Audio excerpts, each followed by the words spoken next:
Cap 4 आज के lecture का आगाज करते हैं। लेक्चर नंबर 15 चैप्टर 4 चल रहा है हमारा, free consent and wide agreement.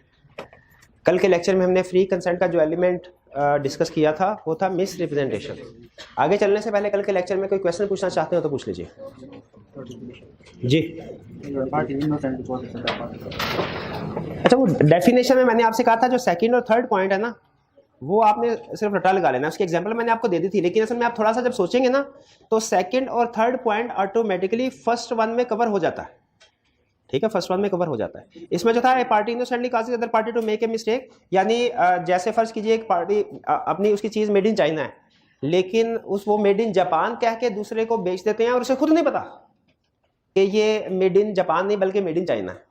तो पार्टी ने इनोसेंटली, मतलब उसे नहीं पता था लेकिन इनोसेंटली उसने एक पुअर क्वालिटी की चीज, मेड इन चाइना वाली चीज मेड इन जापान कह के बेच दी। तो ये हमारी मिस रिप्रेजेंटेशन की एग्जांपल है। थर्ड वाली बुलेट में यही बात कर रहा है। ठीक है जी, और कोई क्वेश्चन जी? ऑर्डिनरी डिलीजेंस किसे कहेंगे? देखिए, ऑर्डिनरी डिलीजेंस ये बेसिकली लॉ का कोई एक कंसेप्ट तो है, लेकिन इसका मतलब यह है कि एक आम बंदा क्या करेगा। एक आम, जिसे कहना चाहिए एवरेज इंटेलिजेंस वाला बंदा, अमूमी जहानत वाला बंदा इस सिचुएशन में क्या करेगा, इसे कहते हैं ऑर्डिनरी डिलीजेंस। ये लाने कुछ जगहों पे एक स्टेप रखा हुआ है, एक टेस्ट रखा हुआ है, टेस्ट। जैसे एक जगह पे वो ये कहते हैं कि अगर आपको किसी की कोई गुम हुई चीज मिल जाए तो आप उसका क्या करेंगे, कैसा ध्यान रखेंगे। तो हम उसका ऐसा ही ध्यान रखेंगे, लॉ ने कहा, जैसे एक आम डिलीजेंस वाला आदमी अपनी चीज का ध्यान रखता है। तो ये एक टेस्ट है कि किसी हालात में एक ऑर्डिनरी डिलीजेंस वाला बंदा क्या करेगा। उसी तरह लॉ ने ये कहा कि अगर फर्ज कीजिए किसी बंदे ने आपको एक स्टेटमेंट दी और एक ऑर्डिनरी डिलीजेंस वाला बंदा उस स्टेटमेंट की एक्यूरेसी को चेक कर सकता है, ठीक है, लेकिन नहीं करता, तो फिर ये उसका कसूर है। फॉर एग्जाम्पल, मैं एक गाड़ी लेने के लिए गया, ठीक है, अब वो गाड़ी जो है वो बेचने वाले ने कहा कि सर ये गाड़ी बिल्कुल ठीक है, ये गाड़ी बिल्कुल ठीक है। अब एक आम ऑर्डिनरी डिलीजेंस वाला बंदा मुझे बताइए, गाड़ी खरीदने से पहले क्या कम से कम उसको स्टार्ट करके तो देखेगा ना, उसकी कोई टेस्ट ड्राइव लेके देखेगा। मैंने स्टार्ट नहीं किया, टेस्ट ड्राइव नहीं ली, खरीदने के बाद मुझे पता चला कि जी ये तो स्टार्ट ही नहीं होती। क्या ये मिस रिप्रेजेंटेशन या फ्रॉड में आएगी? क्या ये कॉन्ट्रैक्ट अब वाइडेबल है मेरे लिए? वाइडेबल नहीं। ठीक, क्यों वाइडेबल नहीं है? लॉ ने बताया कि ये इन सिचुएशन में ये वाइडेबल, क्योंकि मैंने एक ऐसा काम नहीं किया जो एक ऑर्डिनरी डिलीजेंस वाला बंदा कर सकता था। ऑर्डिनरी डिलीजेंस वाला बंदा इस चीज को आसानी से आइडेंटिफाई कर सकता था, ठीक है, लेकिन हाँ कोई ऐसा फॉल्ट हुआ जो उसके इंजन में, फॉर एग्जांपल, जब तक गाड़ी 1.5-2 घंटा चलती नहीं है लॉन्ग टूर पे, तब तक उसका फॉल्ट सामने नहीं आता। अब इस तरह का फॉल्ट एक ऑर्डिनरी डिलीजेंस वाला बंदा आइडेंटिफाई नहीं कर सकता, वो तो कोई एक्सपर्ट ही कर सकता है उसके इंजन की एग्जामिनेशन के बाद। तो अगर इस तरह का कोई मसला, वो मुझे पता नहीं चला गाड़ी खरीदते हुए, मैं बायर हूं, तो क्या बाद में जब पता चलेगा मुझे कॉन्ट्रैक्ट वाइडेबल है? हाँ ये है, क्योंकि ये ऐसा काम है जो एक ऑर्डिनरी डिलीजेंस वाला बंदा आइडेंटिफाई नहीं कर सकता। ठीक है, आपको फर्ज कीजिए बैंक के साथ आपका एक एग्रीमेंट हुआ, ठीक है, बैंक ने ज़बानी कलामी आपकी जो निगोशिएशन चल रही थी, फर्ज कीजिए वो चल रही थी कि आप कह रहे थे 10%, वो कह रहा था 12%, और फिर उन्होंने कहा सर अच्छा सर कुछ करेंगे। अब जब एग्रीमेंट हो रहा, रिटन एग्रीमेंट आपके सामने आया, उस पर 12% लिखा था, आपने पढ़े बगैर साइन कर दिया, क्या बाद में आप इस बेस पे कॉन्ट्रैक्ट को रिसिंड कर सकते हैं कि जी मैं तो ये समझ रहा था 10%? नहीं, क्योंकि एक ऑर्डिनरी डिलीजेंस वाला बंदा किसी भी डॉक्यूमेंट को पढ़े बगैर साइन नहीं करेगा, और ठीक है, इस बेस पे आप कॉन्ट्रैक्ट को रिसिंड नहीं कर सकते। ठीक है, तो ऑर्डिनरी डिलीजेंस से क्या मुराद है कि वो एक्शन जो एक आम इंसान कोई भी चीज को खरीदने से पहले या कोई भी एग्रीमेंट करने से पहले करेगा, जो भी एक्शन एक आम इंसान करेगा उसे हम कहते हैं ऑर्डिनरी डिलीजेंस। क्लियर हो गई ये बात जी? और कोई क्वेश्चन जी? मिस रिप्रेजेंटेशन की assumptions essentials में फिफ्थ पॉइंट कौन सा है? Must have acted. हाँ, ये तो उसने कुछ केस स्टडी में भी टेस्ट किया हुआ है कि अगर मिस रिप्रेजेंटेशन दी जाए ना किसी बंदे को, जरूरी है कि उस मिस रिप्रेजेंटेशन की बेस पे उसने एक्ट किया हो। ठीक है, उस मिस रिप्रेजेंटेशन की बेस पे एक्ट किया हो। फर्ज कीजिए मैंने एक फैक्ट्री बेचनी है और एक बंदे को मैं कहता हूं सर ये फैक्ट्री जो है ना, इसका एनुअल प्रॉफिट 50 लाख है। अब दूसरा बंदा जो है उसने फैक्ट्री खरीदी, लेकिन वो कह रहा है मैं फैक्ट्री इसलिए नहीं खरीद रहा कि इसका प्रॉफिट 50 लाख है, मुझे प्रॉफिट में कोई इतना मसला तो नहीं है, मैं तो इसलिए खरीद रहा हूं मेरे घर के करीब है। अब जो उसका बेसिस ऑफ डिसीजन है वो मेरी बाद में साबित होता है कि फैक्ट्री का प्रॉफिट जो 10 लाख है, क्या वो बंदा एग्रीमेंट को रिसेंड कर सकता है? नहीं, क्योंकि जो उसका बेसिस ऑफ डिसीजन था ना, वो मेरी मिस रिप्रेजेंटेशन, मेरी गलत बयानी नहीं थी, उसका बेसिस ऑफ डिसीजन कुछ और था। तो मिसरिप्रेजेंटेशन के तहत मिसरिप्रेजेंटेशन को साबित करने के लिए जरूरी है कि थर्ड पार्टी ने या जिसके साथ ट्रांजैक्शन किया उसने हमारी मिसरिप्रेजेंटेशन की बेस पे एक्शन लिया हो। अगर उसने एक्शन तो लिया कोई लेकिन किसी और बेस पे, तो फिर मिसरिप्रेजेंटेशन नहीं होगी। जैसे एक और केस स्टडी में उसने कहा कि आपने कंपनी के शेयर्स खरीदे लेकिन कंपनी का जो प्रॉस्पेक्टस इशू किया हुआ था उसकी बेस पे नहीं बल्कि ब्रोकर की एडवाइस पे खरीदे, और बाद में पता चला कंपनी ने जो प्रॉस्पेक्टस इशू किया था उसमें गलती थी, गलत बयानी की गई थी। क्या आप मिसरिप्रेजेंटेशन या फ्रॉड की बेस पे इसको कैंसिल कर सकते हैं? क्यों? क्योंकि आपका बेसिस ऑफ एक्शन वो गलत स्टेटमेंट थी ही नहीं, ठीक है, आपने किसी और बेस के ऊपर डिसीजन किया था, ठीक है। तो मिसरिप्रेजेंटेशन का जरूरी है कि जो एक्शन लिया गया हो वो इस मिसरिप्रेजेंटेशन को सामने रख के इसकी बेस पे लिया गया हो, इस पे रिलाई करते हुए लिया गया हो, ठीक है जी। और कोई क्वेश्चन जी? Quality of subject of agreement क्या होता है? Quality of subject of agreement क्या होता है? आपने प्रैक्टिकली ये सुना हो कि ए ग्रेड चीज बी ग्रेड चीज, समटाइम्स कुछ चीजें जो होती है उनकी डिफरेंट क्वालिटीज होती है, ए क्वालिटी बी क्वालिटी सी क्वालिटी, ये होता है quality of subject matter. Quality subject matter से मुराद हमेशा वो चीज होती है जिसकी सेल परचेज हो रही होती है। सब्जेक्ट मैटर से मुराद क्या है? हाँ, सब्जेक्ट ऑफ एग्रीमेंट का भी यही मतलब है कि जिस चीज की आप सेल परचेज कर रहे हैं, ठीक है। अगर उसकी क्वालिटी आप हाई क्वालिटी समझ रहे हैं और असल में पुअर क्वालिटी है, बाजू का ऐसा भी हो सकता है, उस सिचुएशन को डील कर रहा है जी। और कोई क्वेश्चन? नहीं, आज के लेक्चर की तरफ चलें। चलिए, अगर कल का लेक्चर आपको समझ आ गया तो आज का लेक्चर आपके लिए इजी होगा, लेकिन इसमें कुछ कंसेप्ट नहीं है और मैं एक प्रीवियस कंसेप्ट को भी इनडायरेक्टली रिवाइज करूंगा। कवर करने क्या जा रहे हैं, हमने चैप्टर 4 स्टार्ट किया। चैप्टर 4 हमारा रिलेट करता है फ्री कंसेंट और वाइड एग्रीमेंट से। इसके एक हिस्से में हम फ्री कंसेंट को डिस्कस कर रहे हैं और अगले पार्ट में हम डिस्कस करेंगे वाइड एग्रीमेंट की लिस्ट को और उसमें से कुछ एग्रीमेंट्स को डिटेल में स्टडी करेंगे। फ्री कंसेंट में हमने ये पढ़ा कि 5 केसेस ऐसे होते हैं जिनमें फ्री कंसेंट नहीं होती। वो क्या है? Coercion, undue influence, misrepresentation, fraud और mistake. Coercion, undue influence, misrepresentation हम पढ़ चुके। अच्छा, कोर्शन और अनड्यू इन्फ्लुएंस ये थोड़े मिलते जुलते हैं, तो हम नॉर्मली इनको इकट्ठा पढ़ते हैं, और इसी तरह मिसरिप्रेजेंटेशन, फ्रॉड ये मिलते जुलते हैं, ठीक है। और मिसरिप्रेजेंटेशन और फ्रॉड में बेसिक डिफरेंस क्या है कि जो पार्टी मिसरिप्रेजेंटेशन गलत स्टेटमेंट उसे वो समझे कि ठीक है जानबूझ के नहीं दी उसने, लेकिन फ्रॉड के केस में पार्टी जानबूझ के गलत स्टेटमेंट। तो आइए फ्रॉड के बारे में स्टडी करते हैं। रेफरेंस आपको दिए गए, आपकी असाइनमेंट भी है, क्वेश्चन को कुछ हम डिस्कस भी करेंगे, आपने रिटन प्रैक्टिस भी करनी है। राइस बुक का, आईकैप की बुक का रेफरेंस भी मौजूद है।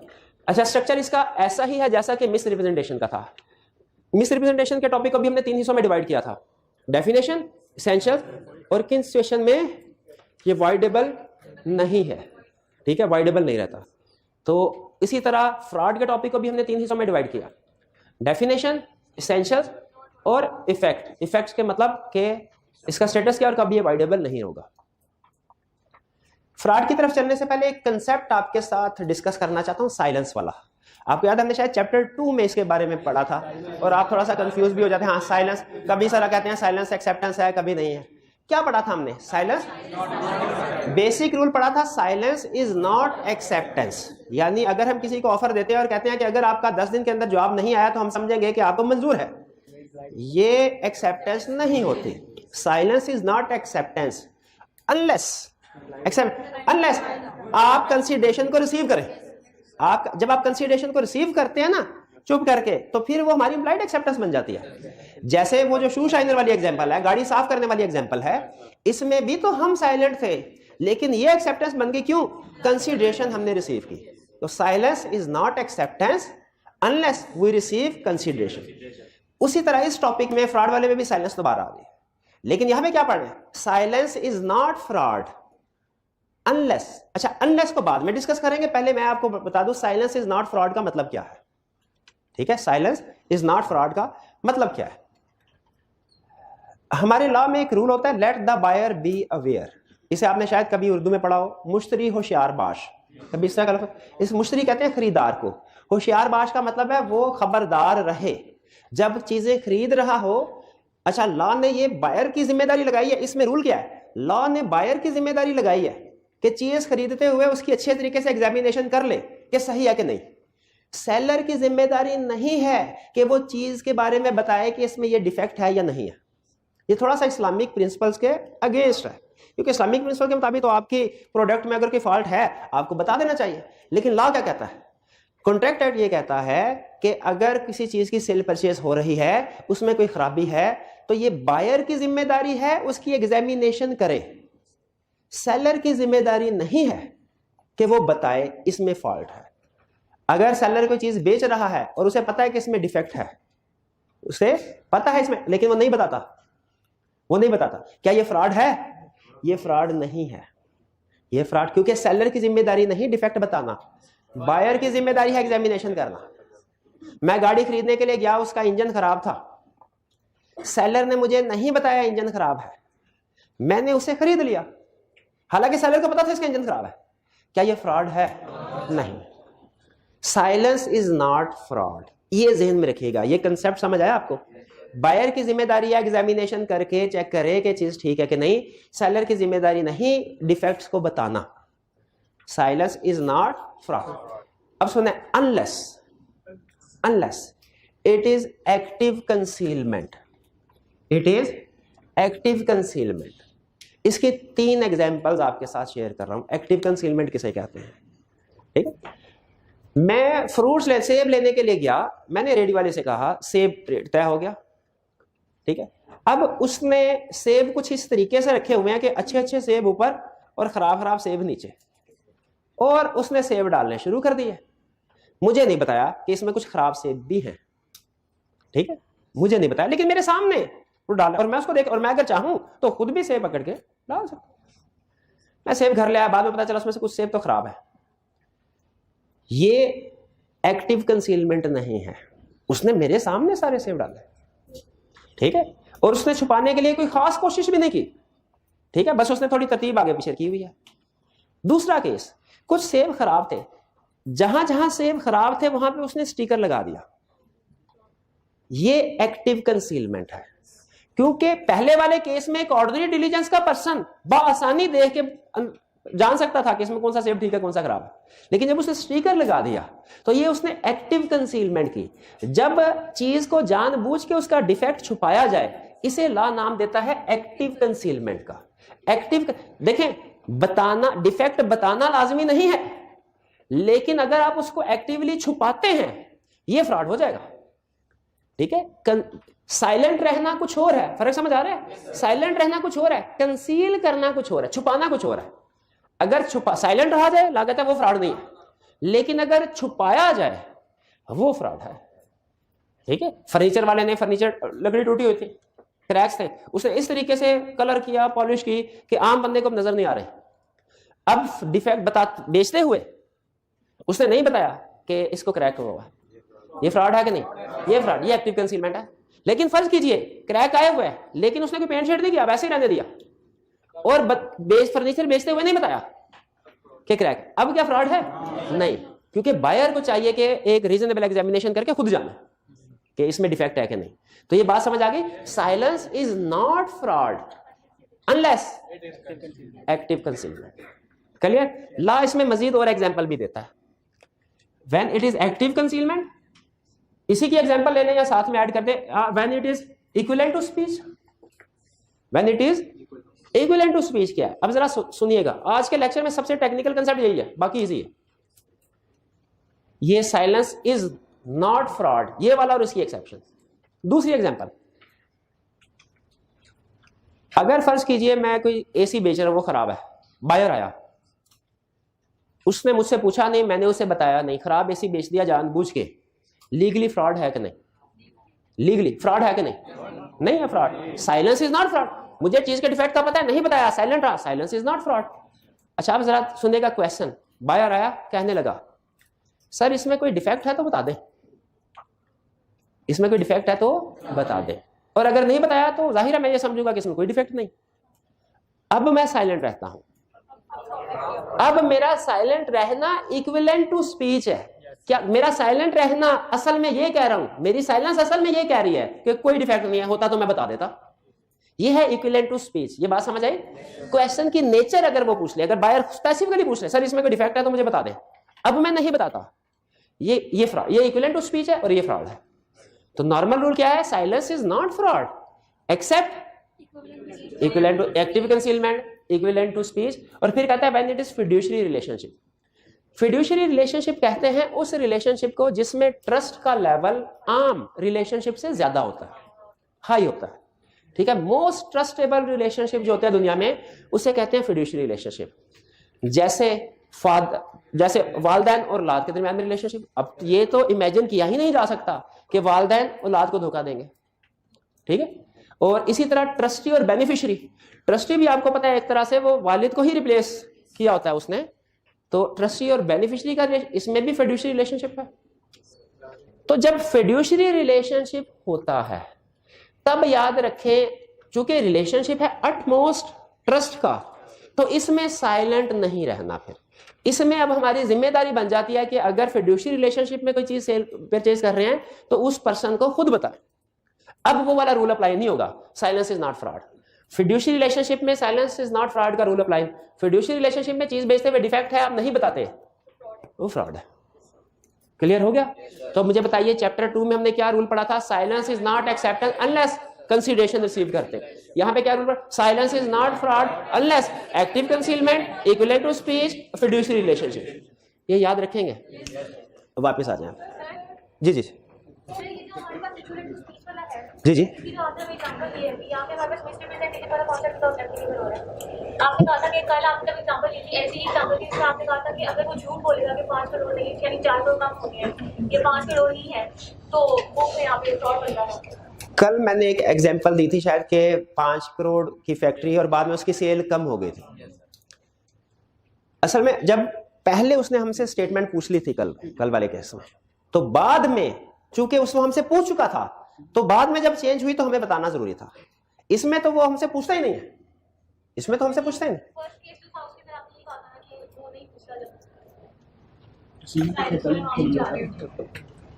नहीं, वो केस क्या था पूरा, जहां तक मुझे याद आ रहा है मैंने ये कहा था कि एक बंदा हमारे पास, कल शायद ये डिस्कस हुआ था, फैक्ट्री खरीदने के लिए आया। हमने उसे कहा कि 5 करोड़ की सेल है, ठीक है, हमने उसे इंफॉर्मेशन दे दी थी। उसने उसके ऊपर डिसीजन लेते हुए बाद में हफ्ते बाद आके, महीने बाद आके उसने एग्रीमेंट, उस वक्त तक सेल कम होकर 4 करोड़ हो गई थी। तो अब हमारी ड्यूटी बन जाती है इस केस में, हाँ ब्रीच ऑफ, अगर हम नहीं बताएंगे ना, क्योंकि हम ऑलरेडी उसको एक स्टेटमेंट दे चुके हैं। अब वो स्टेटमेंट अगर तो फर्स्ट, अब इसी को चेंज करते हैं थोड़ा सा। एक पर्सन मेरे पास आया और सेल मेरी जो है वो जो अकाउंट्स में नजर आ रही है, अकाउंट्स में नजर आ रही है वो 5 करोड़ है, मुझे पता है कि ये तो 2 करोड़ आ गई अब, लेकिन उसने मेरे से करंट सेल के बारे में पूछा ही नहीं, मैंने बताया ही नहीं और बेच दे। क्या ये फ्रॉड है? ये फ्रॉड नहीं है, ये फ्रॉड नहीं। तो वो अगर इंफॉर्मेशन हमसे पूछ रहे उसमें डिसीजन करा, तो फिर एग्रीमेंट से पहले उसमें अगर कोई रिवीजन आती है हमने बतानी होती है। ठीक है, तो ये क्लियर हो गया? फिर से बताइए, क्योंकि अहम कंसेप्ट है इसलिए बार बार पूछ रहा हूं। पहले हमने क्या पढ़ा था? Silence is not acceptance unless you receive consideration. अब पढ़ा silence is not fraud unless active concealment equivalent to speech fiduciary relationship. अब टॉपिक की तरफ चलते हैं हम। Topic easy. जी जी जी। अगर नेचर ऑफ डिफेक्ट की स्पेसिफिसिटी होती है, सेलर को बताना जरूरी है, लेकिन फिर वो साइलेंट रहता है तो भी इसको फ्रॉड नहीं कहेंगे। फ्रॉड आपने कहा कि अगर नेचर ऑफ डिफेक्ट ऐसा हो जो सेलर को बताना जरूरी हो, बायर को बताना जरूरी हो। फॉर एग्जांपल, नहीं लाजमी, कोई भी किसी भी किस्म का डिफेक्ट हो, नहीं लाजमी, नहीं फ्रॉड, बिल्कुल लीगली फ्रॉड नहीं करे। मैं एसी है, वो चलता है तो ठंडी हवा ही नहीं, गर्म हवा देता है, ठंडी हवा का तो नामो निशान ही नहीं है। अब इससे बड़ा एसी में क्या फ्रॉड होगा? मैं ये चीज भी नहीं बताता और एसी बेच देता हूं, उसने पूछा नहीं, मैंने बताया नहीं, लॉ कहता है ये फ्रॉड नहीं है। बायर की जिम्मेदारी, let the buyer be aware का मतलब यही है, बायर की जिम्मेदारी है कि वो अच्छे तरीके से एग्जामिनेशन करें। जी जी। नहीं ठीक है, कंसेप्ट ठीक है, एग्जांपल में कोई प्रॉब्लम नहीं। जी पूछिए। बाइक पे जंग लगा हुआ है और उसको पेंट करके बेच दिया, एक्सीडेंटल है, इस तरीके से कि वो नजर नहीं आ रहा, ये एक्टिव कंसीलमेंट ऑफ फैक्ट होगी, एक्टिव कंसीलमेंट ऑफ फैक्ट। हाँ जी, और कोई क्वेश्चन? जी जी। फिड्यूशियरी रिलेशनशिप की एग्जांपल्स, 2 एग्जांपल्स आपने ज़हन में रखनी है, एक पेरेंट्स एंड सन और दूसरा trustee and beneficiary. Fiduciary relationship इस सेंस में उसने एग्जांपल दी है कि जब पार्टीज जिनमें सेल परचेज हो रही है, इनमें फिड्यूशियरी रिलेशनशिप है ना, एक बाप है एक बेटा, तो इस सिचुएशन में बाप को चाहिए कि बेटे को सारे फैक्ट्स बताए, चाहे वो पूछे चाहे ना पूछे, क्योंकि बेटा जो है वो अटमोस्ट ट्रस्ट की बेस के ऊपर ट्रांजैक्शन कराएगा बेटा। क्योंकि फिड्यूशियरी रिलेशनशिप में नॉर्मली हम ड्यू डिलीजेंस भी नहीं करते, ऑर्डनरी डिलीजेंस भी नहीं करते, ठीक है, कि भाई ने कहा ये 5,000 पकड़ लो, बाद कोई बाहर का बंदा होता मैं शायद गिनता, ये ड्यू डिलिजेंस है गिनना 5,000 पूरे हैं कि नहीं। भाई ने कहा ये मैंने गिने 5,000 हैं पूरे रख लो, तो शायद मैं गिने बगैर जेब में इस तरह होता है समटाइम्स। तो जब फिड्यूशियरी रिलेशनशिप होता है पार्टीज में, तो वो नॉर्मली ऑर्डिनरी डिलीजेंस से भी एग्जामिनेशन नहीं करती। इसीलिए शायद लॉ ने कहा है कि फिड्यूशियरी रिलेशनशिप में पार्टीज की जिम्मेदारी है, दूसरी पार्टी ना भी पूछे ना, आप फिर भी बताएं कि ये डिफेक्ट है इसमें। नहीं, फिड्यूशियरी रिलेशनशिप में फ्रेंड नहीं, कोई करीबी दोस्त नहीं, किसी किस्म का दोस्त नहीं। टीचर स्टूडेंट मेरा ख्याल आना तो चाहिए, हाँ, क्योंकि मैं चाहे कंसेप्ट सही पढ़ा दूं गलत पढ़ा दूं, आप यही माने बैठे होते हैं सर ने सही पढ़ाया। जी जी मेहरबानी जी। और कोई क्वेश्चन? हाँ बिल्कुल, एसी वाली एग्जांपल में ना उसने पूछा ना हमने बताया, ये फ्रॉड नहीं है, बिल्कुल नहीं, मिसरिप्रेजेंटेशन भी नहीं है, मिसरिप्रेजेंटेशन भी नहीं है। एक मिनट हरे, क्या मैंने कोई रिप्रेजेंटेशन दी? जब रिप्रेजेंटेशन ही नहीं दी तो मिसरिप्रेजेंटेशन का सवाल ही पैदा नहीं होता। नहीं ब्रीच हाँ, ब्रीच ऑफ ड्यूटी के लिए बिल्कुल स्टेटमेंट देना लाज़िम। चलिए आगे चलते हैं हम फ्रॉड की तरफ। पहले डेफिनेशन, फ्रॉड क्या है? कहता है फ्रॉड है when a person gives a statement, कोई बंदा स्टेटमेंट देगा विच इज फॉल्स, जो फॉल्स है, and person knows it to be false, और पर्सन को पता है कि ये गलत है, ये फ्रॉड। क्योंकि कल वाले केस में फर्क क्या था? Person knows it to be true, आज को पता है गलत है फिर भी बता रहा है, उसका मतलब फ्रॉड कर रहा है। दूसरी example, active concealment of facts. Facts कोई ऐसे रेलिवेंट फैक्ट्स हैं, ठीक है, जो बताएं तो फर्क पड़ेगा, उसको छुपाया गया, यह है एक्टिव कंसीलमेंट। वैसे मेरे ख्याल में यहां पे एक्टिव कंसीलमेंट ऑफ डिफेक्ट्स हो ना अगर, तो शायद आपको ज्यादा बेहतर तरीके से समझ आ जाए। लेकिन बहरहाल आपको कंसेप्ट इस एक्टिव कंसीलमेंट से समझ आ जाना चाहिए कि अगर किसी किस्म के डिफेक्ट को हम एक्टिव स्टेप्स लेके छुपाएं वो फ्रॉड होगा। अगर डिफेक्ट है छुपाया नहीं, बताया भी नहीं, नो फ्रॉड। डिफेक्ट है एक्टिवली छुपाया स्टेप्स लेके, वो फ्रॉड होगा। एम्प्टी प्रॉमिस, ये क्या? एम्प्टी प्रॉमिस का मतलब है किसी के साथ ट्रांजैक्शन करना, चीज खरीदना लेकिन पैसे देने का इरादा ना हो, चीज खरीदना लेकिन पैसे देने का इरादा ना हो। वो ये कैसे पता चलेगा अगले बंदे का पैसे देने का इरादा है कि नहीं? नहीं, कंसीडरेशन एग्री की है। फर्ज कीजिए, अच्छा एग्जांपल सुनिए, मैंने इनसे बाइक ली 20,000 में और चेक दिया 20,000 रुपए का, और मेरे अकाउंट में मुझे पता है 200 रुपया पड़ा है, ये क्या है? Empty promise. अब इससे पता चलता है ना मेरी इंटेंशन ही नहीं पैसे देने की, ये फ्रॉड है, ये है एम्प्टी प्रॉमिस, यानी इंटेंशन टू पेमेंट ना होना। हाँ जी। फिर any other act declared by law, इसके अलावा भी अगर किसी चीज को कह देगा कि ये फ्रॉड है तो हम कहेंगे फ्रॉड है, बिल्कुल ठीक है, मान लिया फ्रॉड है। कल मैंने आपको बताया था मिसरिप्रेजेंटेशन में 3 पॉइंट्स हैं, पहले वाला है, मैं बाकी 2 मैंने आपसे कहा था रटा लगाए होंगे। आज के लेक्चर में बता रहा हूं कि ये तीनों पॉइंट्स केस स्टडी के पॉइंट ऑफ व्यू से अहम है, ठीक है। डेफिनेशन भी याद करनी है हमने, और कंसेप्चुअली भी केस स्टडी में भी ये सॉल्व होंगे। पहला भी कि उसको पता है फॉल्स है, हाँ, ये वाला जो लफ्ज है ना, ये आपको मिस रिप्रेजेंटेशन और फ्रॉड में डिफरेंशिएशन करवाएगा, ठीक है। और बाकी 2 तो सिंपल फ्रॉड है। इसका मतलब ये है कि इफेक्ट में, मिस रिप्रेजेंटेशन के इफेक्ट में और फ्रॉड के इफेक्ट में कुछ ना कुछ फर्क है, इसीलिए हमारे लिए डिफरेंशिएशन करना जरूरी है। डेफिनेशन क्लियर हो गई? यहां तक कोई कंसेप्ट है, क्वेश्चन है तो पूछ ले। जी मेरे भाई। तो इतनी एग्रेसिव स्टेटमेंट ना दिया करें, ठीक, बाद में कंसल्ट कर लीजिएगा। क्या मसला इसमें डेफिनेशन में?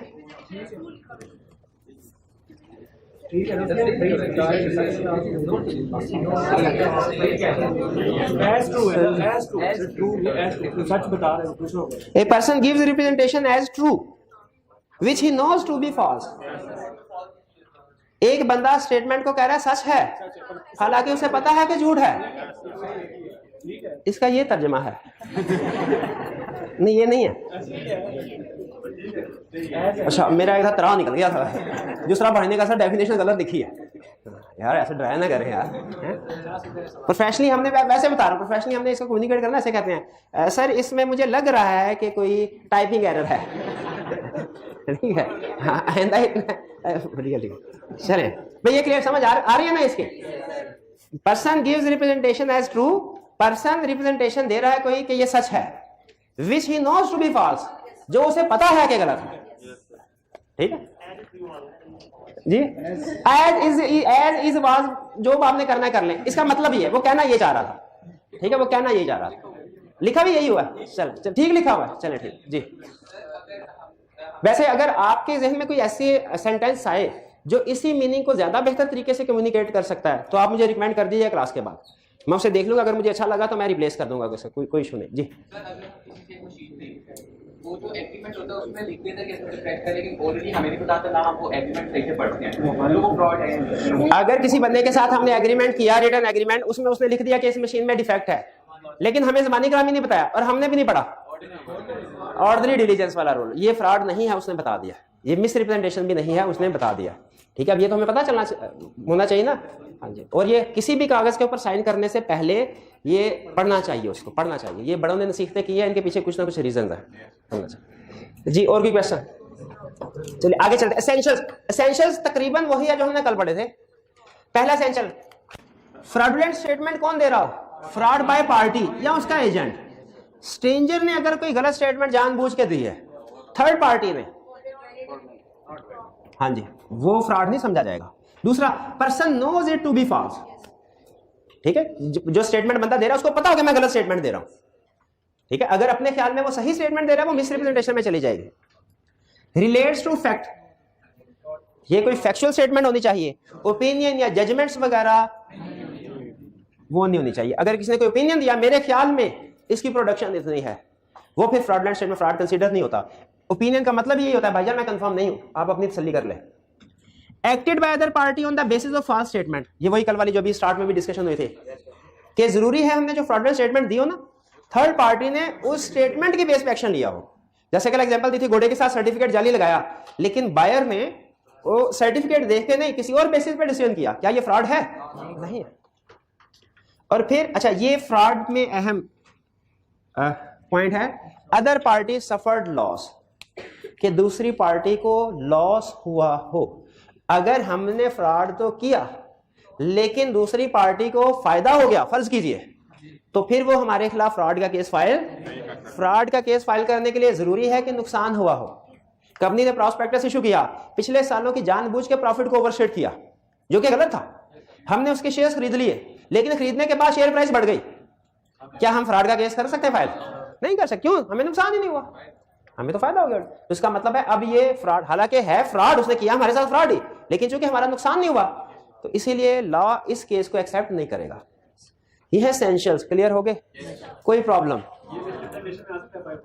फिफ्थ पॉइंट मिस रिप्रेजेंटेशन, नहीं, इसकी रीजन है क्योंकि बाद में मैंने इफेक्ट में डिफरेंशिएट करना है इसको, ये कि अगर हमें फर्ज कीजिए अगर हमें लॉस हुआ है तो उसका मतलब फ्रॉड है।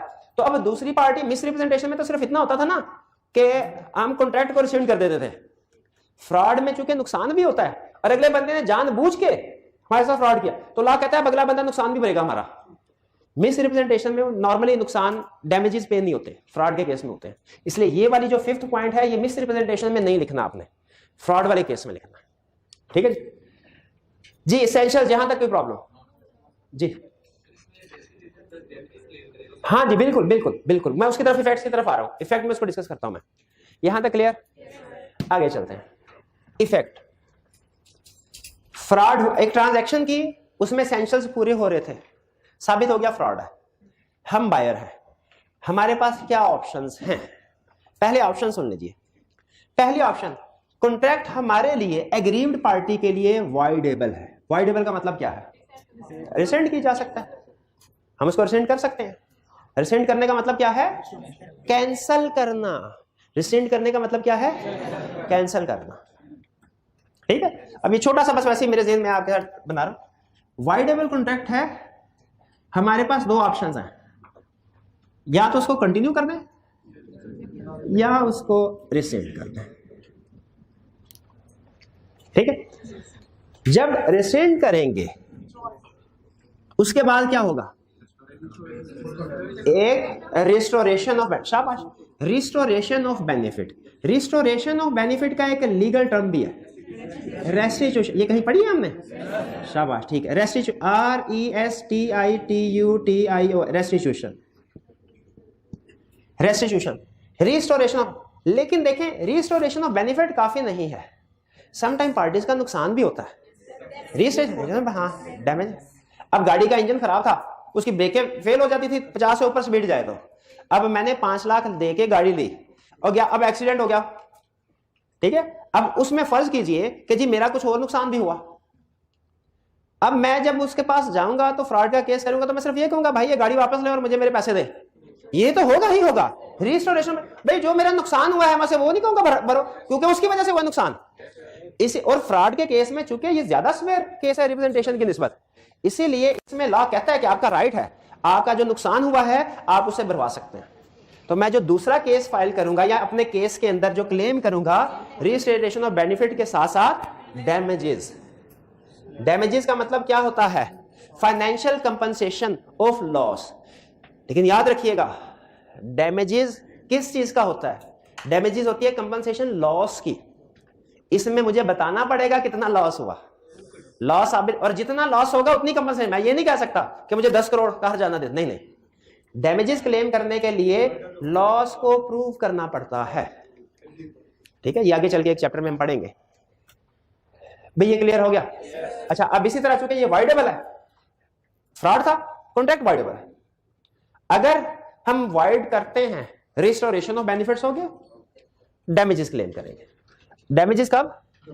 अगर लॉस हुआ, ठीक है। अच्छा यहां पे बता दूं एक, सम टाइम अगर हम कंटिन्यू करते हैं ना लेकिन लॉस हुआ, अब मैं गाड़ी नहीं बेचना चाह रहा, कंटिन्यू, इसमें भी मेरे पास ऑप्शन है मैं डैमेजेस क्लेम कर सकता हूं। इसमें भी ऑप्शन है मेरे पास डैमेजेस क्लेम कर सकता। ये अभी के टॉपिक के लिए रेलिवेंट नहीं है, लेकिन फ्यूचर के टॉपिक को जेहन में रख के बना, वो ज्यादा कम्प्लेक्स तो नहीं हो गया, ठीक है। कि अगर कॉन्ट्रैक्ट वाइडेबल है क्योंकि उसने फ्रॉड किया था मेरे साथ, मेरे पास ऑप्शन है चाहे मैं कंटिन्यू करूं चाहे खत्म कर दूं, ठीक है। अगर कंटिन्यू करता हूं तो मैं सकूंगा भाई मुझे नुकसान हुआ है तो डैमेजेस क्लेम दो, और अगर मैं कैंसिल कर देता हूं तो रिस्टोरेशन होगी प्लस जो नुकसान हुआ है वो भरना पड़ेगा उसे। जी जी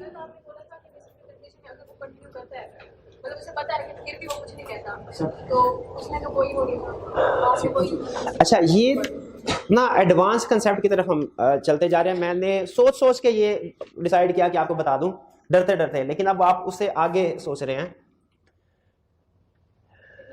हाँ छोड़ दें इसको, हाँ अब ये यही बेहतर है। ये कंसेप्ट डिस्कस जरूर होगा आगे चल के, ठीक है, डिस्कस जरूर होगा। चलिए अच्छा अभी वापस आ जाता है, वाइडेबल और डैमेजेस क्लेम करना है, ये दोनों पॉइंट समझ आ गए। लेकिन कुछ केसेस में ये फ्रॉड होने के बावजूद वाइडेबल नहीं रहेगा।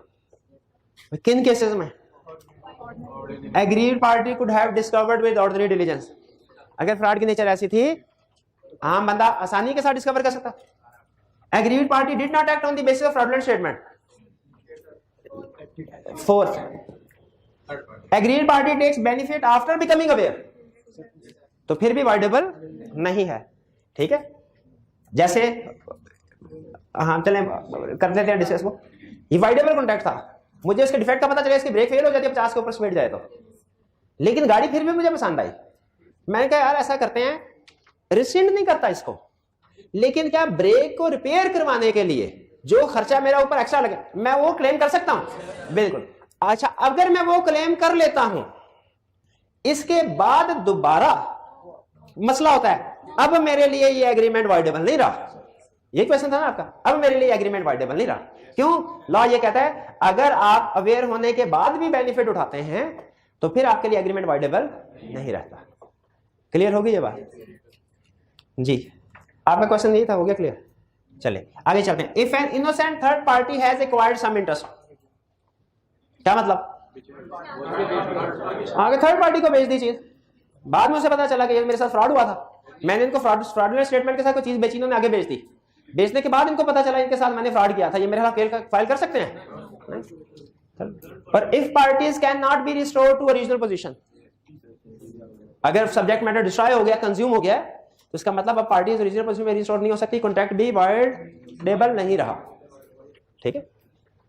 क्योंकि वाइडेबल में जब आप उसको रिसेंड करते हैं तो फिर आपको रिस्टोरेशन करनी पड़ेगी, रिस्टोरेशन पॉसिबल ही नहीं।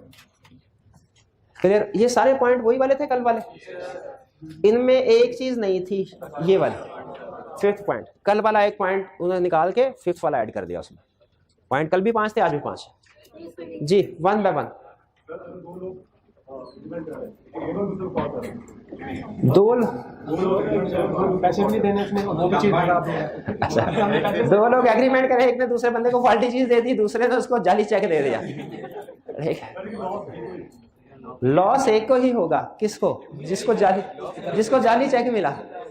तो वो जो उसकी चीज की जेन्युइन वैल्यू थी उसके मुताबिक केस फाइल कर सकता है। मैंने मेड इन जापान क्या किया, आपको मेड इन चाइना चीज भेज दी, आपने मुझे 0 बैंक बैलेंस के साथ 10 लाख का चेक दे दिया, ठीक है, मैं आपके खिलाफ केस फाइल कर सकता हूं, लेकिन किस रिकवर कर रहे, डैमेजेस में क्या क्लेम करूंगा मैं? वो चाइना की प्राइस। ठीक है, केस में क्लियर हो गया। चलें आज के फिर पास्ट पेपर के क्वेश्चन की तरफ चलें और आई कैप के कुछ एग्जांपल की तरफ चलें। कोई क्वेश्चन कंसेप्ट में से कोई क्वेश्चन तो नहीं है? चलिए, अगर आप क्वेश्चन को आंसर कर देते हैं इसका मतलब है आपका आई कैप के लेवल की प्रिपरेशन कंसेप्ट आप समझ चुके हैं। जी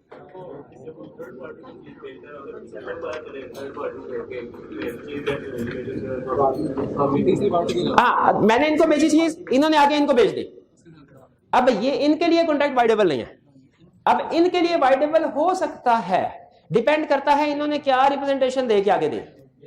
अगर इन्होंने भी वही गलत रिप्रेजेंटेशन दी तो फिर इनके लिए कॉन्ट्रैक्ट वाइडेबल, लेकिन ये इनके साथ डील करेंगे, ये थर्ड पार्टी डायरेक्ट मेरे पास नहीं आ सकती क्योंकि इनका कॉन्ट्रैक्ट इनके साथ हुआ है। ठीक है, और ये बाद में शायद कर सकता है लेकिन हमारे सिलेबस में इसका जिक्र नहीं हुआ। नहीं, फ्रॉड। जी बिल्कुल।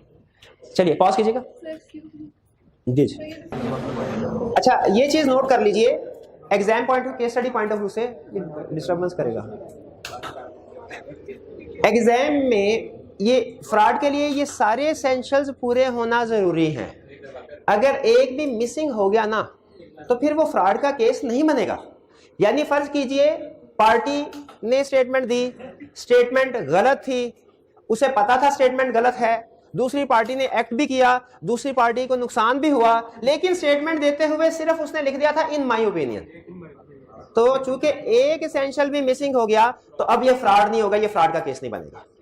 लेकिन जो इफेक्ट्स है, इफेक्ट्स एग्री, इसमें से भी एक भी अगर सिचुएशन आ गई ना एग्जाम में तो हम कहेंगे वाइडेबल नहीं।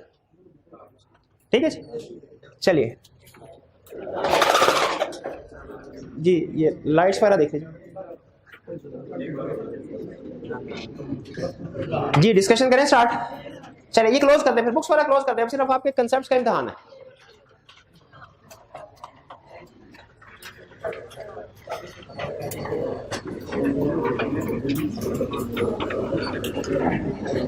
जी पहले रिप्रोडक्शन का question, under the provision of contract act 87 describe the term fraud. बताइए फ्रॉड में क्या क्या चीज?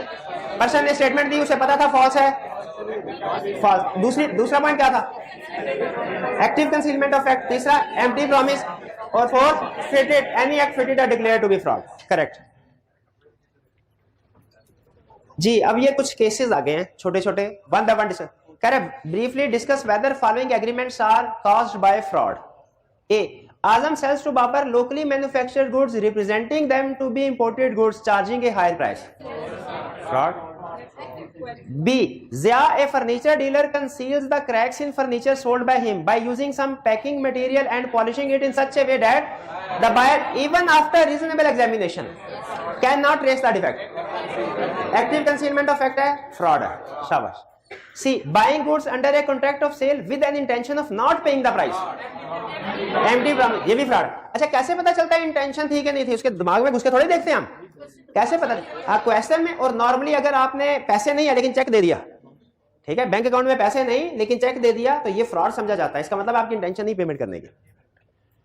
सी, बाइंग गुड। अच्छा ये हो गया। D, a company issued a prospectus containing a statement that company paid dividend between 2001 and 7, implying that company has been profitable. In fact, the company suffered loss in these years and paid dividend out of reserve. असल में company को loss हुआ था लेकिन company ने represent किया कि ये प्रॉफिट है। बताइए फ्रॉड है कि नहीं? बिल्कुल ये फ्रॉड है, फ्रॉड। ठीक है। अच्छा, हम सिर्फ इन इफेक्ट्स के ऊपर जो उसने क्वेश्चन में दिया डिसीजन करेंगे। आगे जाहिर है अंडरस्टूड है कि किसी दूसरी पार्टी ने इस स्टेटमेंट की बेस के ऊपर शेयर्स खरीदे भी हों, उसको लॉस भी हुआ हो वगैरह, लेकिन चूंकि बाकी चीजों के बारे में वो हमें क्वेश्चन में इंफॉर्मेशन नहीं दे रहा, हम भी उनके ऊपर कमेंट नहीं करेंगे। गिवन जितनी भी इंफॉर्मेशन दी है उसके मुताबिक ये फ्रॉड बनता है। Next, Amir sold his house to Basit for rupees 10 million. The house was mortgaged with Salman for rupees 10 million. Amir did not inform Basit about it although it was his legal obligation to do so. अच्छा, ये उसने अच्छी case study practically बनाई है। जब हम practically किसी के साथ एग्रीमेंट करें ना प्रॉपर्टी की सेल परचेज का, जो डॉक्यूमेंट बनता है उसमें ये लिखा होता है कि सेलर की जिम्मेदारी है अगर इस प्रॉपर्टी को मॉर्गेज गिरवी वगैरह रखवा के लोन लिया गया है, सेलर की जिम्मेदारी बताए, और अगर वो नहीं बताता है तो इसका मतलब है वो फ्री ऑफ चार्ज है। अच्छा, अब एग्रीमेंट हुआ, सेलर असल में वो मॉर्गेज करवाया हुआ था, लेकिन सेलर ने नहीं बताया मॉर्गेज करवाया हुआ है, और उसने कहा कि ये तो सर फ्री ऑफ चार्ज है, कोई किसी किस्म का मॉर्गेज नहीं है। अब बताइए फ्रॉड है कि नहीं? बिल्कुल फ्रॉड है। ठीक है, इक्विवेलेंट टू स्पीच, शाबाश। ठीक है, ये फ्रॉड है। इस केस में बायर के पास क्या ऑप्शन है?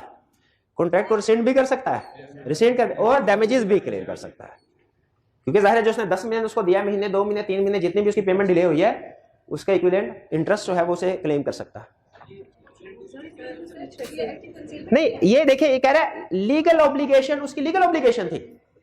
ठीक है, उसकी लीगल ऑब्लिगेशन थी कि वो बताता, उसने नहीं बताया, तो इसका मतलब यही समझा जाएगा ना कि वो उसका फ्री ऑफ एनी मॉर्गेज। अगर हाँ पूछा नहीं, लेकिन उसकी लीगल रिस्पॉन्सिबिलिटी थी, लीगल ऑब्लिगेशन थी उसकी कि वो खुद से बताए। ठीक है, प्रॉपर्टी के एग्रीमेंट्स में लीगल ऑब्लिगेशन।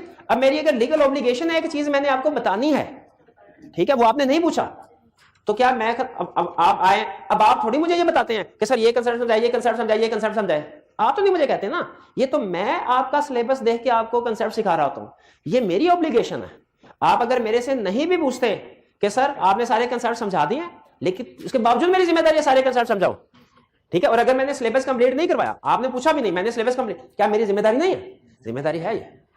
ठीक है, इसीलिए जब लीगल ऑब्लिगेशन है किसी की कि वो बताए और नहीं बताता, ये फिड्यूशियरी रिलेशनशिप में भी तो यही कंसेप्ट था कि उस बंदे की लीगल रिस्पॉन्सिबिलिटी थी, दूसरी पार्टी ना भी पूछे तो वो बताए।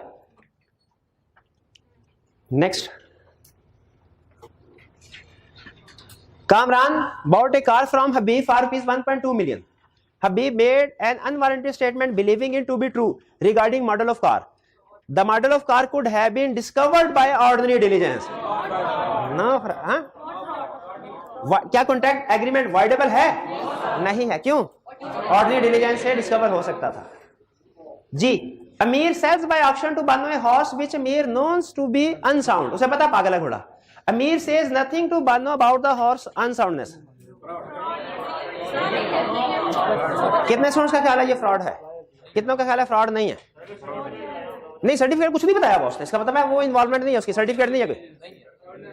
जी, ये फ्रॉड नहीं है, फ्रॉड नहीं है। हाँ जी, क्योंकि silence is not fraud. Let the buyer be aware. Buyer की जिम्मेदारी है कि वो उसकी चेकिंग करे।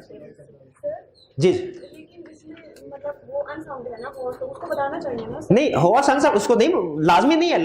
अगर हॉर्स आपकी जो चीज बेचे उसमें कोई भी डिफेक्ट है, सेलर की जिम्मेदारी नहीं है डिफेक्ट बताए। हाँ, ऑर्डिनरी डिलीजेंस से डिस्कवर कर सकता था। ऑर्डिनरी डिलीजेंस, वो घोड़े की सवारी, मैंने तो उसे पता नहीं है, मुझे घोड़े की सवारी करे मेरा पता चल जाता है। वो एक दो दुलतियां हमारे पता चल जाता है, इसका दिमाग ठीक नहीं है। तो ये याद रखे, फिर बता रहा हूं, सेलर के लिए अपनी गुड का डिफेक्ट बताना लाजमी नहीं है। ये बायर की जिम्मेदारी है कि वो इंस्पेक्शन करे, रीजनेबल इंस्पेक्शन। लेकिन इसके 3 एक्सेप्शन भी ध्यान में रखिएगा: active concealment, equivalent to speech और फिड्यूशियरी रिलेशनशिप। आगे चलते हैं। H Amir sells by auction to Bano a horse which Amir knows to be unsound. Amir says nothing to Bano about the horse unsoundness. तो ये तो वही, यहां तक तो फ्रॉड। अगर कह रहे Bano is Amir's daughter and has just come of age, इसमें फिड्यूशियरी रिलेशन, इसमें डिफेक्ट बताना लाजमी था और नहीं बताया तो ये फ्रॉड है। शाबाश। आई तो बानो के पास क्या ऑप्शंस हैं? एक कॉन्ट्रैक्ट वाइडेबल और दूसरा डैमेजेस भी क्लेम कर सकते हैं। I Amir sells by auction to Bano, कितनी दफा बेचेगा ये, फिर भी वही है। अच्छा, Amir sells by auction to Bano a horse which Amir knows to be unsound. Bano says to Amir, if you do not deny it, I shall assume that the horse is sound.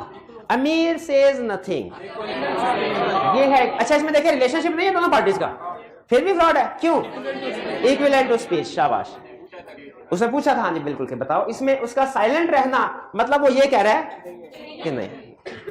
J Abid knows that his watch is made in Pakistan but tells Babar that it has been made in Japan. Babar buys the watch for a large sum. कितने student का ख्याल है fraud है? कितनों का ख्याल है? नहीं है। आबिद ने कहा, आबिद को पता है कि गाड़ी मेड इन पाकिस्तान है और वो क्या बता रहा है कि मेड इन जापान है, तो ये झूठ स्टेटमेंट दे रहा है, ये फ्रॉड है।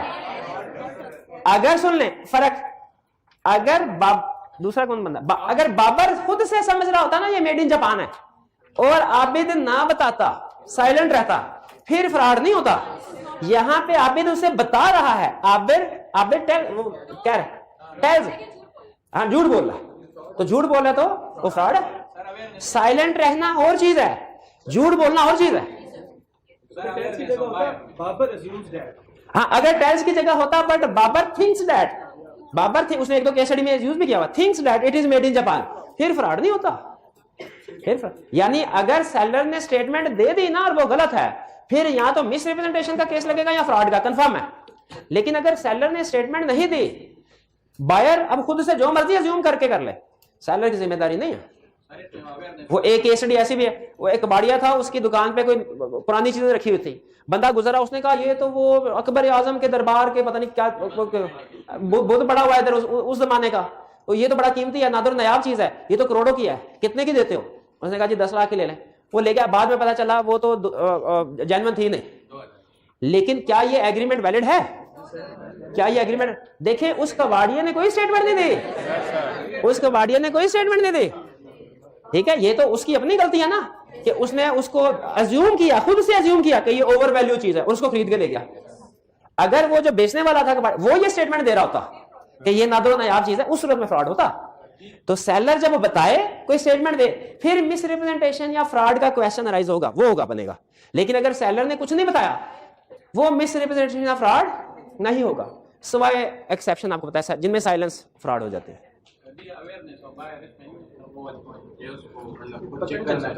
हाँ, तो उसे खुद से बिल्कुल इसमें वो भी let the buyer be aware, वही पॉइंट आएगा कि उसे खुद तसल्ली कर लेनी चाहिए खरीदने से पहले।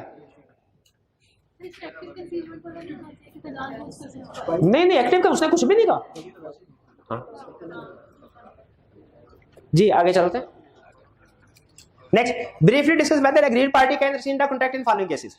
Abid knows that his watch is made in Pakistan but tells Babar that it has been made in Japan. Babar, अब देखें, उसने बता दिया उसको, Babar pays amount for the watch and Abid delivers it next day. On delivery, Babar discovered the fraud committed by Abid. अब देखें, आबिद ने खुद स्टेटमेंट दी है कि ये मेड इन जापान है, तो ये फ्रॉड है, ये एग्रीमेंट। अब उसने रिक्वायरमेंट थोड़ी बदल दी है, पहले था बताए फ्रॉड है कि नहीं, अब वो बता रहा है बताइए कि एक पार्टी कॉन्ट्रैक्ट को rescind कर सकती है कि नहीं, कर सकती है, और उल्टा डैमेजेस भी क्लेम कर सकती है। B, Burhan Limited bought majority shares of Hussain Limited in order to gain control over new technological research being undertaken by Hussain Limited and also hired a consultant who gave report on financial performance of Hussain Limited. ठीक है, company खरीदने से पहले consultant को engage करके कहते हैं कि आप रिपोर्ट बनाएं, but this report was not considered while making decision to buy shares. ये अहम चीज है। Later Burhan Limited discovered that report on financial performance contained some errors not intentionally by the consultant.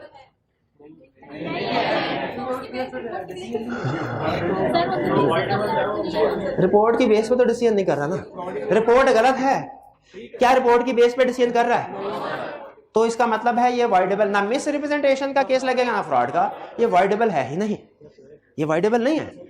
अगर वो रिपोर्ट की base पे decision कर रहा होता ना, फिर सवाल पैदा होता, वो क्या था वो पॉइंट, वो आपने जो पूछा था, must have acted on the basis of representation, must have acted on the basis, तो ये has not acted on the basis of wrong statement। नहीं है, किसी और वजह से नहीं कर रहे।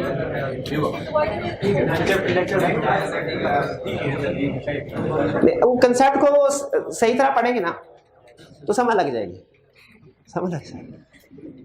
नहीं, मैं कहीं उल्टा लाभ नहीं पढ़ा गया, नहीं, इसका मतलब ये इनका है, मैं नहीं, एक मिनट है, ये जो लिखा ना voidable but not in following cases, इसका मतलब क्या है, वैसे एग्रीमेंट वाइडेबल होगा, इन केसेस में वाइडेबल, इसका मतलब क्या है, इन केसेस में वो वैलिड होगा, इन केसेस में वो वैलिड होगा। चले ये आगे चलते हैं, कहां पे थे? हाँ, सी, Anum Limited bought majority shares of Sanam Limited on the basis of financial statements which were materially misstated. After discovering the fraud, अच्छा अब ये देखें यहाँ पे उसने on the basis of financial जो कि मिस, इसमें हाँ लग रहा है ये या तो मिसरिप्रेजेंटेशन निकलेगी या फ्रॉड। आगे क्या कह रहा है, कह रहा है after discovering the fraud Anam limited transferred high value properties of Sanam limited to itself on low price to cut its losses. जिस फ्रॉड सामने आने के बाद उसने कहा चलो मेरे साथ धोखा तो हुआ लेकिन इसकी हाई प्रॉपर्टी वैल्यू अपने आप ट्रांसफर कर दो। बताइए अब क्या एग्रीमेंट वाइडेबल है? क्यों वाइडेबल क्यों नहीं है? After discovering the facts taking benefits, ठीक है, अब फैक्ट डिस्कवर होने के बाद उसने बेनिफिट ले लिए, ठीक है, हाँ जी, तो अब ये वाइडेबल नहीं है। आगे चलते हैं, नहीं थैंक्स अभी नहीं है। पार्टी कैन, ठीक है भाई। Ahmad sold certain goods to Umar by fraud. Umar sold the same to Ali, who acquired it in good faith and for consideration. Later, Umar discovered the fraud. Transferred to innocent party, third party. शाबाश।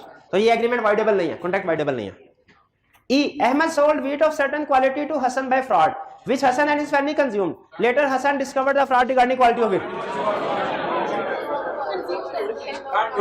Cannot be restored to original. Parties cannot be restored to original position. F. Abid knows that his watch is made in Pakistan but tells Babar that it has been made in Japan. Babar pays amount for the watch and Abid delivers it next day. Babar committed one of his clients Arslan a made in Japan watch based on contract with Abid. On delivery, Babar discovered the fraud committed by Abid. What course of action is available to Babar? अच्छा मुझे बताइए, आबिद ने बाबर को दिया, बाबर ने आगे client को वो डिलीवर करनी थी घड़ी, क्या बाबर ने क्लाइंट को घड़ी डिलीवर कर दी हुई है? नहीं की अभी, तो एग्रीमेंट कॉन्ट्रैक्ट क्या है इसके लिए? वाइडेबल, रिसेंड कर सकता है, voidable at the option of damage. अच्छा मुझे बताएं, इसने जो अगले कस्टमर के साथ एग्रीमेंट किया होगा, अब वो एग्रीमेंट टूट गया, अब उस एग्रीमेंट टूटने में इसको कोई नुकसान हुआ होगा? अच्छा वो नुकसान क्या हो सकता है, एडवांस में बता रहा हूं थोड़ा, हो सकता है वो नुकसान ये हो कि इसे कुछ हर्जाना अदा करना पड़ा हो उस क्लाइंट के साथ से कमिटमेंट किए थे, हो सकता है वो नुकसान ये हो कि इसे मार्केट से हाई प्राइस पे इक्विवेलेंट घड़ी खरीद के उसे डिलीवर करना पड़ी हो, ठीक है, तो कोई भी सूरत हो अगर इसे नुकसान हुआ है तो वो डैमेजेस भी क्लेम कर सकता है, ठीक है। ये केस स्टडी अच्छी एग्जांपल है आपको वाइडेबल और डैमेजेस दोनों का कंसर्न बिल्ड करने के लिए कि क्यों लॉ ने कहा फ्रॉड के केस में डैमेजेस भी होंगे। आगे चलते हैं, 5 रुपए का क्वेश्चन या बाय मुगल एंड, आज कोई नई चीज नहीं पढ़ी आपने, इन्हें थकने की जरूरत नहीं है, वो सारी कल वाली चीजें थी, 2 कंसेप्ट सिर्फ नहीं पढ़े हैं आपने। Mughal and Daud are trading in rice. Daud entered into a contract with Mughal for the purchase of 50 tons of rice. Daud had private information of change in price which would have affected Mughal's willingness to enter into the contract. ठीक है, दाऊद ने खरीदने थे rice, Dawood के पास private information थी कि शायद price बढ़ने वाली है, उसने कहा अभी सस्ते दामों खरीद लो, बाद में प्राइस बढ़ेगी बेचेंगे। When Mughal through his own resources came to know about the prices, he accused Daud of fraud and repudiated मतलब cancelled and repudiated the contract. जब उसे पता चला कि वाकई प्राइसेस बढ़ने वाली, उसने कहा ये तो बंदे ने मेरे साथ फ्रॉड के साथ एग्रीमेंट कर लिया। बताइए under the explain whether Mughal is justified in repudiating the contract. क्यों, क्या दाऊद को बता नहीं चलना चाहिए था कि यार प्राइसेस बढ़ने वाली है मैं इसलिए खरीद रहा हूं? नहीं, silence is not fraud, silence is not fraud, ठीक है। अभी तक हमने जितनी एग्जांपल्स पढ़ी उनमें बायर साइलेंट रहता था, नहीं उसमें सॉरी सेलर साइलेंट रहता था, इसमें बायर साइलेंट है, तो कंसेप्ट तो दोनों सूरतों में अप्लाई होगा कि अगर कोई भी पार्टी कॉन्ट्रैक्ट करते हुए साइलेंट रहती है, फैक्ट्स नहीं बताती, तो इससे कॉन्ट्रैक्ट की वैलिडिटी पे फर्क नहीं पड़ेगा जी। नहीं एक्शन एग्रीमेंट हो गया, चीजें कि अभी चाहे डिलीवर नहीं की, एग्रीमेंट हो गया ना, अब एग्रीमेंट को कैंसिल नहीं किया जा सकता, उसे चीजों को डिलीवर करना पड़ेगा, मुगल को चीजें डिलीवर करनी पड़ेगी दाऊद को, ठीक। Next, respond to following scenario under the provisions of contract act 1872. Sultan bought electronic appliances worth rupees. अच्छा आपको लग रहा है कि ये पता नहीं कितने अजाब में मैंने आपको डाला, अभी जो क्लास के 3 मिनट भी है ना किसी एक केस में, घर जाके आपके 10 मिनट बचाएंगे, अगर घर जाके खुद से आप केस को पढ़ रहे होंगे ना तो घूमते रहेंगे। हे तो यूं समझिए क्लास में अगर आपने 5 मिनट एक्स्ट्रा बैठ लिया ना, घर का आधा घंटा खुद एक्स्ट्रा बैठने से बच गए। एक इसका ये मतलब नहीं घर जाके ला ही नहीं पढ़ना कि 10 मिनट क्लास में पढ़ गया था, घर घंटा नहीं पढ़ना, नहीं ऐसे। Sultan bought electronic appliances worth rupees 700,000 from Zamir on 30 days credit. At the time of purchase, Sultan knew that he was in insolvent circumstances. उसे पता था, पैसा पूछा, उसके पास कोई नहीं है। Discuss the validity of contract, contract valid है। एम्प्टी फ्रॉम, शाबाश, इसी पे पहुंचाना चाह रहा था। Empty from is fraud, agreement voidable at the option of aggrieved party Zamir. ठीक है भाई, चलिए आज का लेक्चर यहाँ खत्म करते हैं। अल्लाह हाफिज।